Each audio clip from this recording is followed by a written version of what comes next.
En extraños e inciertos tiempos como los que vivimos, a veces una persona razonable puede llegar a desesperarse, pero la esperanza es irrazonable y el amor lo es todavía más. Por eso, quizá podríamos confiar en la inexpresable benevolencia del impulso creativo. Robert Fripp.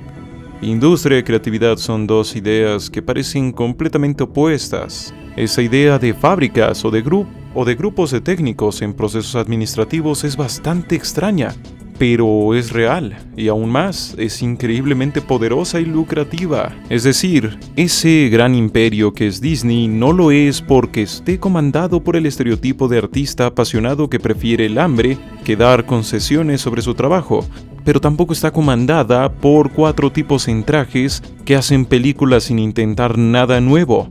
Porque de hecho eso ya llegó a ocurrir en lo que se denominó la Edad Oscura de Disney, una edad que casi revienta a la hoy dueña de Marvel, Fox y Star Wars.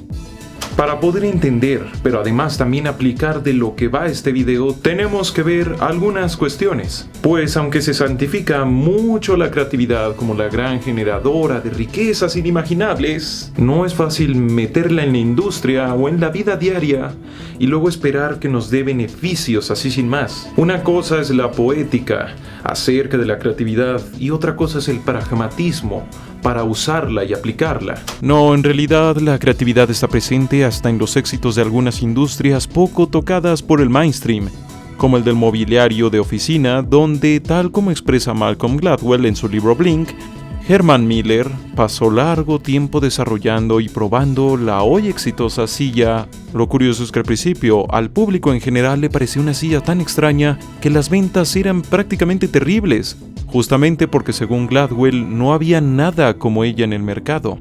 Es decir, esto nos muestra un lado poco visto cuando la gente habla de creatividad, que a veces esta es rechazada, que a veces lo mejor puede ser considerado como algo demasiado extraño y luego ser hundido justo por esta sensación de extrañeza que nos da. Así que como dice aquella frase en inglés, "Not so fast". Así como en las películas de Rocky, es necesario un montaje de un arduo entrenamiento para que al final el protagonista pueda conquistarse a sí mismo y a la audiencia.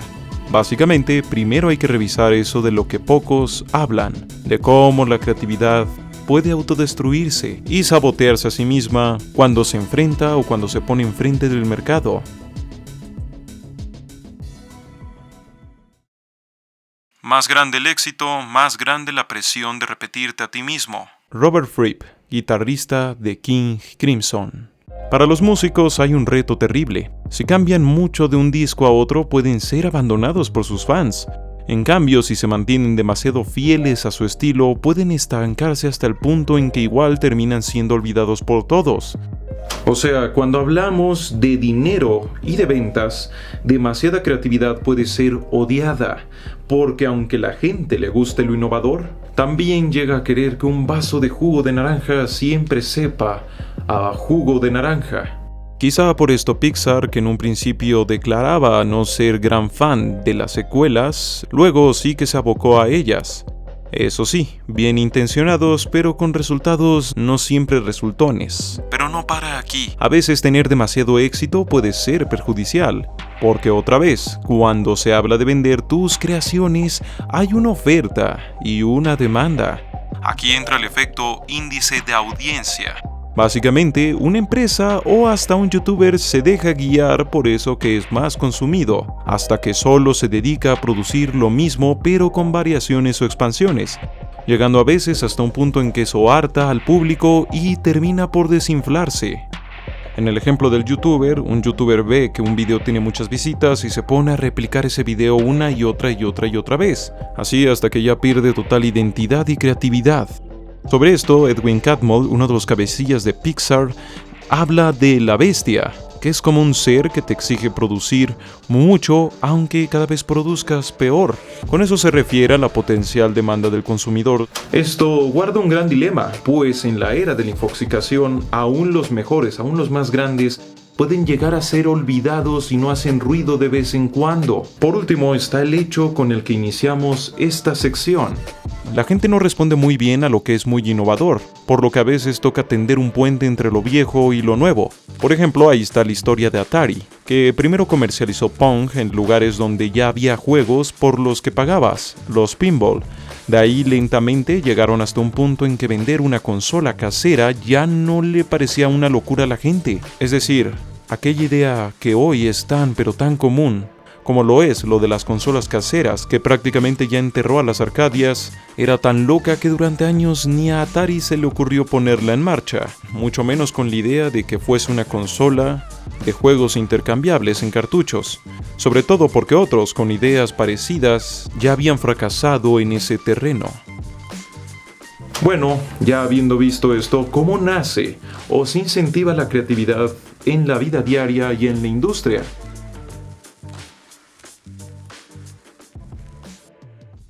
La creatividad simplemente consiste en conectar las cosas.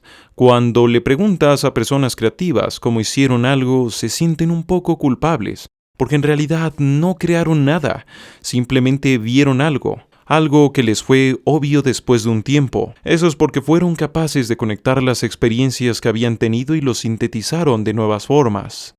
Steve Jobs.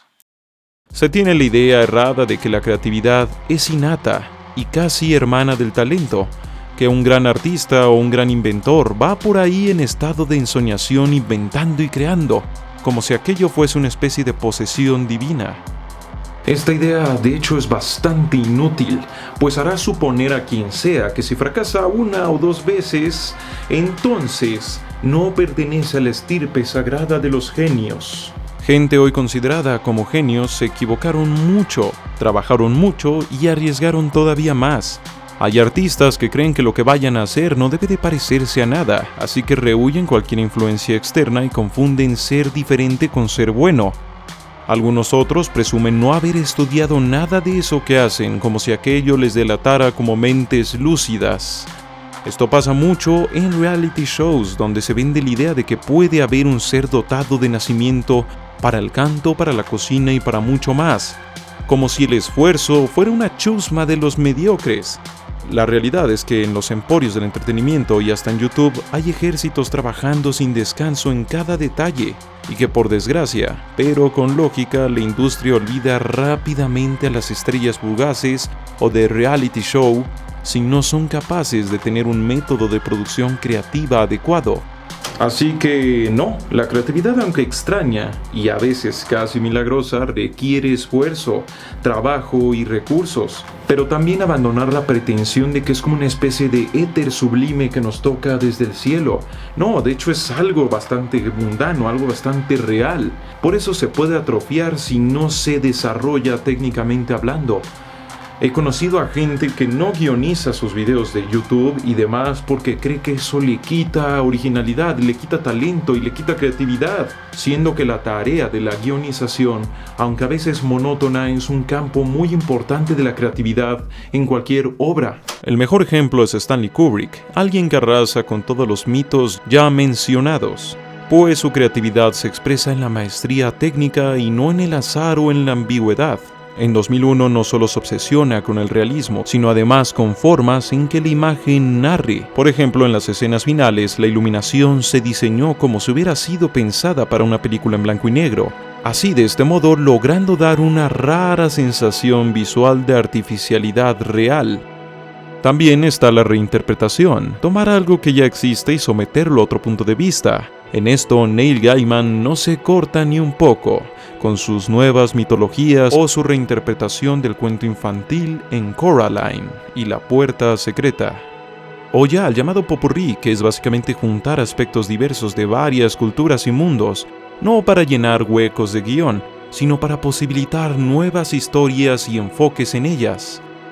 Samurai Champloo o The Boondocks son ambos mezclas entre puntos del anime y de la cultura hip hop. Uno permite ver una especie de Japón feudal con una óptica barrio bajera, y el otro, ver un mundo barrio bajero con los tropos y la óptica del anime.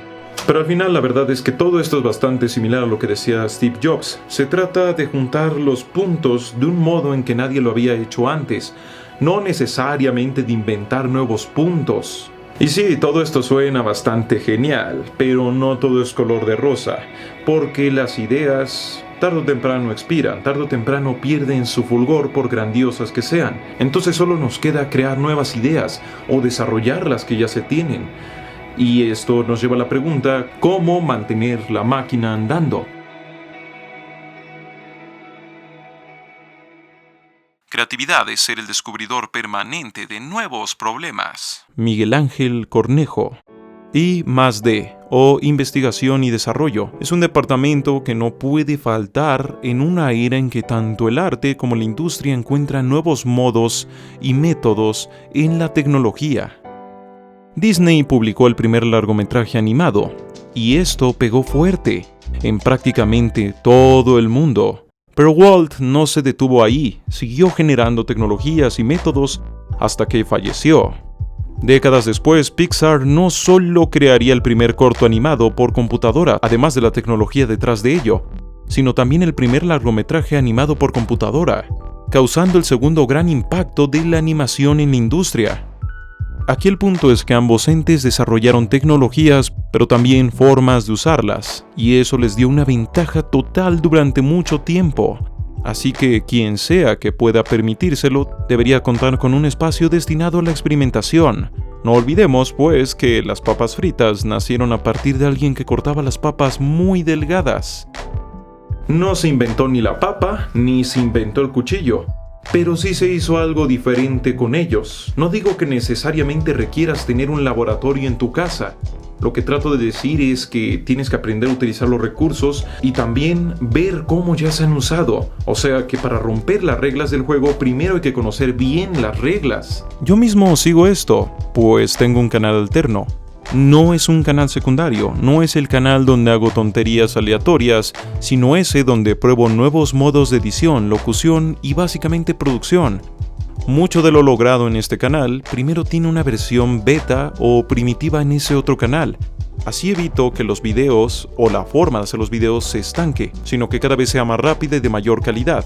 Y por su lado logro eliminar los procesos que ralentizan la producción y desarrollo aquellos que la aceleran y la mejoran. Este método se llama arriesgar creando. Básicamente creas un patio de juegos, un patio de experimentación y no te preocupas de perder mucho o de arriesgar mucho porque mantienes bien cuidado y bien aceitado eso que es el núcleo de tu operación. Al final, como dice la última frase, todo se trata de encontrar problemas que hasta ese momento todos llaman o creen como lo normal y sin saber los limita a no poder ir más lejos. Esto se aplica a nivel cotidiano como empresarial. Curiosamente, a diferencia de lo que hacen muchísimas personas, que es encerrarse a la crítica y negarla, empresas como Pixar hacen todo lo posible porque la crítica llegue lo más rápido posible a ellos, para así poder ir depurando lo que hacen. Nuevamente, a diferencia de lo que hacen muchos, que es dejarse llevar por el trabajo creativo, Pixar no para de estudiar esa creatividad, no para de estudiar lo que hacen mal y lo que hacen bien, evitando a como dé lugar que la gente se meta tanto en el proyecto que ya sea totalmente incapaz de verlo por fuera y por tanto de ver sus posibles grandes errores, algo que ocurre demasiado en el entorno creativo. Gente que se apasiona tanto por una idea que no se da cuenta de lo ridícula o de lo mala que es. Nuevamente, como ya lo dije, la creatividad es un trabajo duro. En otras palabras, la creatividad más que un espíritu sublime es un trabajo que requiere mucho esfuerzo. Eso ha sido todo por el momento, de verdad, muchísimas gracias por haber visto este video. Y bueno, ya concluyendo el tema que he dado, pues es eso. No se trata solo de buscar soluciones, también se trata de buscar problemas. No se trata solo de responder preguntas, sino también de hacerlas. Esas son formas de creatividad. Por esto una de las ideas más tontas que se tiene hoy día es eso de que ya todo está inventado, de que no hay nuevos campos, de que no hay nuevas formas de hacer las cosas, de que la única forma de sobresalir es ser diferente, mas no innovador. Esa es una idea ridícula y errónea. Quien no puede innovar intenta solo ser diferente. No importa si es diferente bien o si esa diferencia le genera algo. Con el hecho de ser diferente puede llegar a creer tontamente que es mejor que los demás. Así que bueno, si te gusta este video, compartirlo, comentarlo, puntuarlo y sobre todo recomendar mi trabajo sería de gran ayuda. Y de las obras aquí ya mencionadas, no han recibido análisis. La verdad me gustaría analizar una de estas. Tú dime, ¿cuál te gustaría que fuera analizada? Bueno, sin más por el momento se despide César Hernández, también conocido como esquizofrenia natural. La realidad es frágil.